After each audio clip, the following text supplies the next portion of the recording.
O te fia o folofam whaatalo whantu whaafongata po e mai o le tātou tino i le nei tū la malo si fomanuia pa malo fo di tawatai o le tautua ne le si fonga lau mo mai Wellington le Sāmoa capital re leo toi tau no mai lau whanua au kilani e wā fo is tautua le whaingo neva yaso o lo mai talo ngar tātou tō Sāmoa ma laua New Sila i le astona nei ia e fia leo mo le wanoa mati whaatasi atua i mo le Afioga le Peresitene o le tātou Lakapi Liki Samoa ia le Tofā ia fiu wha o le tane Ponifasio Vasa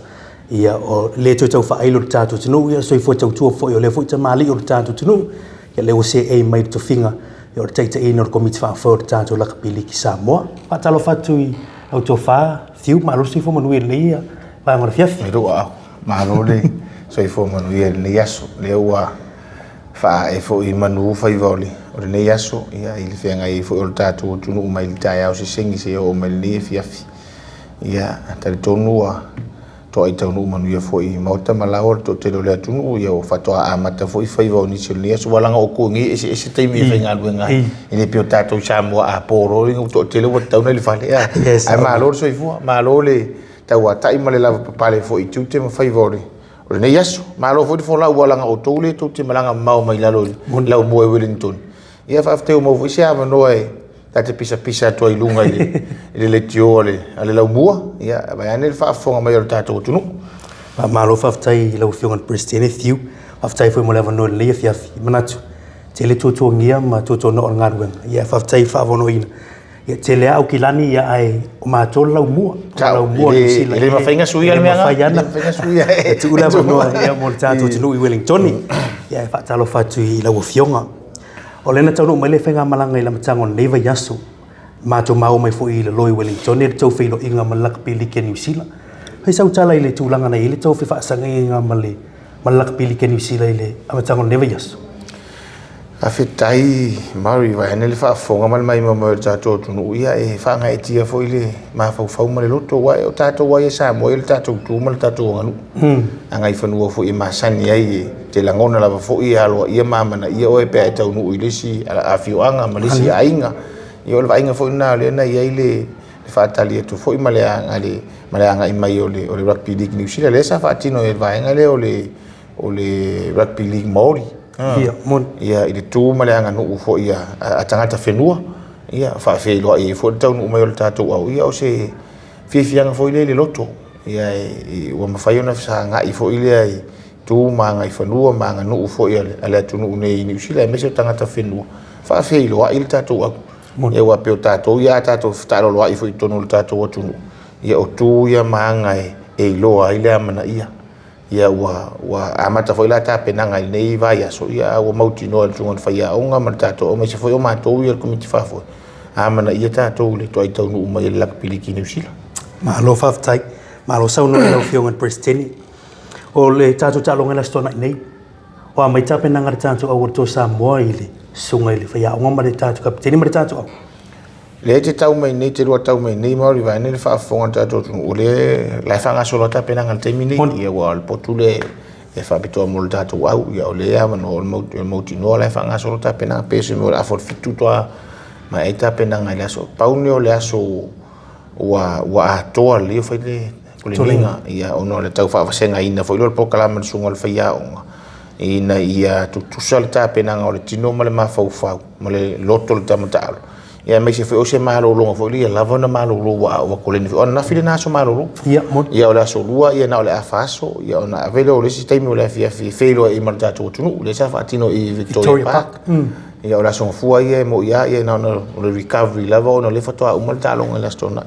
ia o tapena nga ia pe fen mo la no e fa so foi mo fia o mo tamta lava tapena na ia lo mo fana mahana ia lo i mo in lava na ina i so na manu mo amal tau sa vai aso tene ia o ila to lava ia lo mo fai ona tau avele le ngo pelo tato tu no ne vai aso ia lava tapena foi ni Sila la to ia tapena tato le me mautino e tau on tapena mo fa le malo faftai te o lava tapena foi tato au o Afioga le Peresitene e le tau fai lo la Afioga le tu langolo ia le lango tato tu mai la vai le polo langi lo aflotasi ia fa o mai la le temini o lo tātou vai e pele tu langa ile tau pate me o tātou tunu lango le au le tunu e ngato le tātou to Sāmoa fitu Sāmoa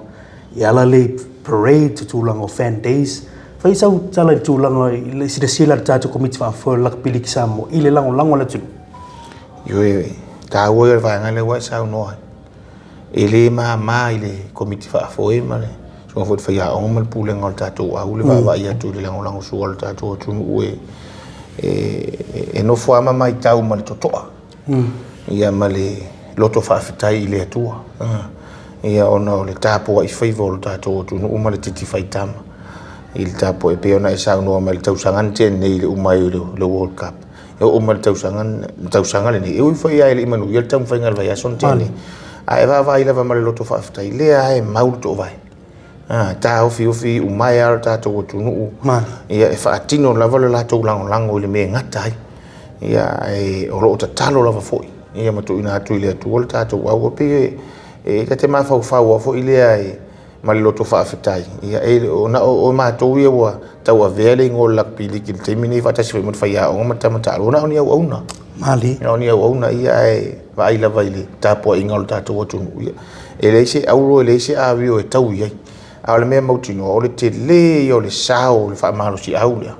I tapena ngā tamata alo mai se fōt pūlenga wau tama umai u tātou lau si fia o matemini technology ia. E o e malo lo, mai ele teimi e malo lo, tamata alo mwa vai atu i lunga upenga tawha i langi ma wha au so fia e fo imo e ngā ruanga i lana ia ma tawha ioi. E tau na whaatino, lea whaatino le tawha ioi o le tātou o tunu ue. E fiti le whala maula le ula ma tāpua ia whaifu. Fa Sofia foi mo nga luanga tamata alo mo fa nga va atu tau foi fa la to nga ai mai se foi o matou nei pule Mali ia e matou tin no fuma matou mai tau mal to talo file ta po inga ta to tu o ai ala tanga tawa o manatu wai wo fa ile tu no ta po inga ia ai ona tatou masani o tatou foi vai a ona na si ia ai le ta po ia me mo tino tau lia Rala foi na mātou te au ngani lava ma mātou te talo atu ta po inga o tātou tunu mātou te le whata wana ai mātou te tonu titi whai tama ma le o le matua mo e pō le ta po inga i le ta talo le au talo le pō e tātou talo sia ia whaiva e peo na ofa atu e le maa i le mātou wa ai ta po inga o tātou tunu ai whaafetai e amana ia fo le tātou Lakapi Liki ma le toa Sāmoa e tau a venga o le ingolo tātou tunu ia talo nai le tua wa pa o le me tau i tu le ta po inga le Yo le man malo. Ia e tātou talo i le tua ia. Ia sa safeni u ai tō manu. Ia a wāle tāpua inga o le tātou tunu ia o le vi inga na o le tua. Ia leli. Tā se mai tātou au. Le ue se ini le tofingo le Peresitene o le tātou Lakapi Liki Sāmoa. O le ase Sila maola o fionga le Peresitene fa per tātou komiti i le atina ena o le tālonga o le Liki i tono Sāmoa. Ia wāle ua mai tau. Ia lo i le tātina o te tau fitu ma Lakapi Uni ma tūlanga whapea. A la se tūlanga i ni pol kalame ma ni fufuanga i la tēnā o tātou tālonga me se fōi tono si o tātou tinu i Sāmoa. O le mitiri nā tātou komiti whaafoi reo i te mini. O le tau mawhai fōi rea iawa noa mo alo mawhanau o le tātou o turu lai Sāmoa. Ai o le sai o whai ngā mea turu vai ane le whaafonga na tunu. Ina o mo fōi teimi mātou te whso tai ma le whionga tamai tai pāle mia ma tātou tai tai. O le lātou fōi lea tu alalo. Ina ia mawhai o na ati na el ta alonga i tono o le tātou tunu. Ia maua ni awa noa ia ngai mea ia alonga whanau o le tunu i maua ni lātou rumanai. Ia o lea fo ilae, wa sila fo i le tātou Lakapi Liki. E toa ngao. O le mawhauwhaunga la nā mali te talona i le tua. Ia mai atu le whamoe moe le championships. Sa unia ni lao le lei whata oto i loa fofuanga ia. Ina ia mawhau le tāua fo i nao le anga i mea le komiti whaafoe mai tauma. Ngā solo whatara noanga mani Rugby League New Zealand, ia o le Rugby League Māori, e tau tiro. Ina ia mawhai ona maoni na iawa noa fo ia mo na ialo ma whanau,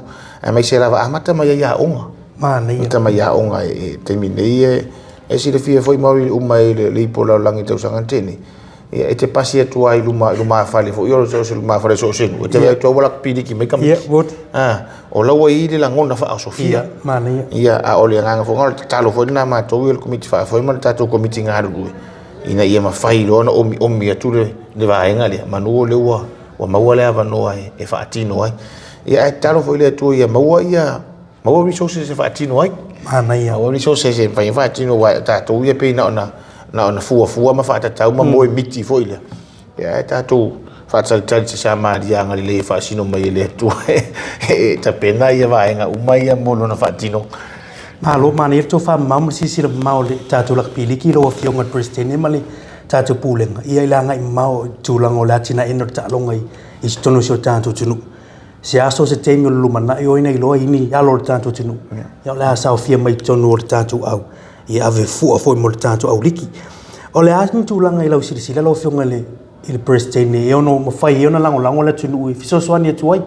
ia oni tulanga e mafai ona lango atu tatou tunu ini tulango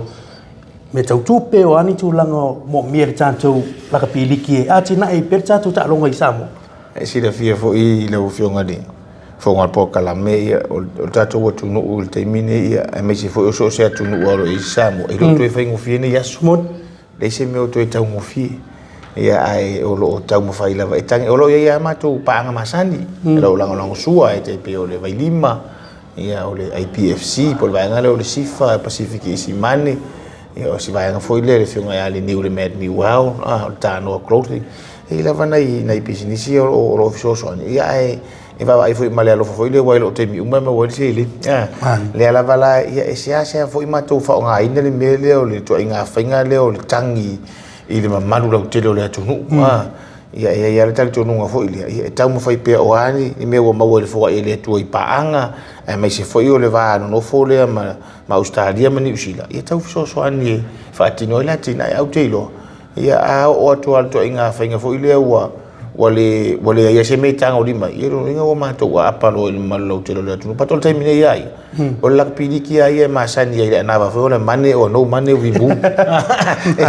money is not a problem ia ele va pelo le telo le tupe no te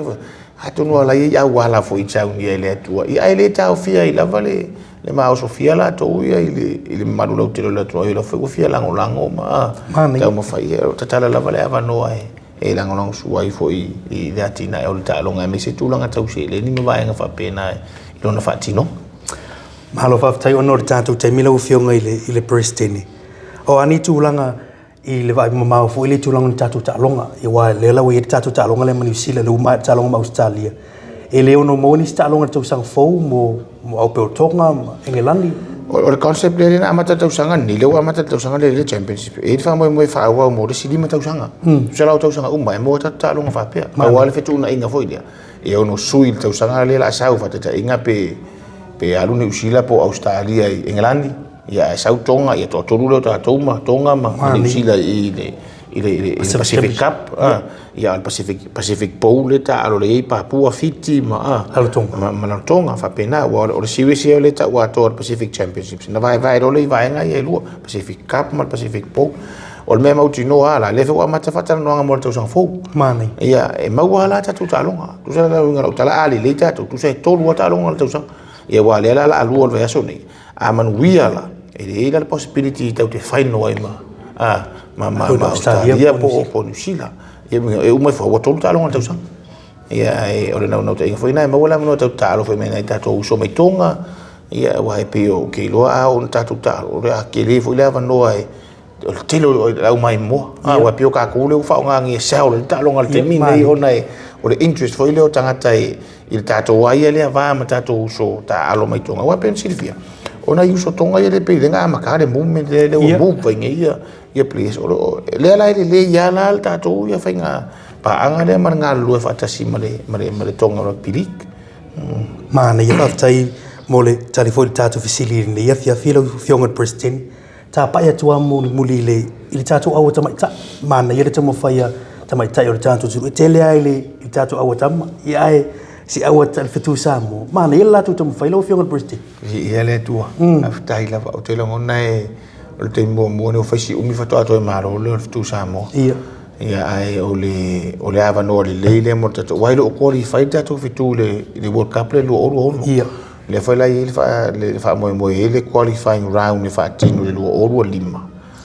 e ona ia ma o sia no o ila le umata to mafiti tonga ma Cook Islands ia o le la ile qualify ile ia ale la o ma le avano le o vai tu termine il pior apal tato wa mana ia fa fetai foi inicio alum fa na o tato tu ta mai ta ile sa ta alo mo Sila Australia ma Australia ale o ile nganga o le fo le moment le o I le tu pa o le o amata na o I te mai ta o se fifia tele na ile loto o ile la ngona Samoa fo ile ia walo mfana o tatou tunu ia e feta tua mo Samoa al tam finga le na ia fitu tu la esse al tam finga al fitu ia o fiti fo ile to le la utene fiti ia silsila fo tatou tunu ule il tu la ngale na italo ia e faftai fo sunga fa yaunga ia mal pule ngole au ia na itama itai fo me se ola tu ainga e pe e moni lo sau no e pe la na ma fa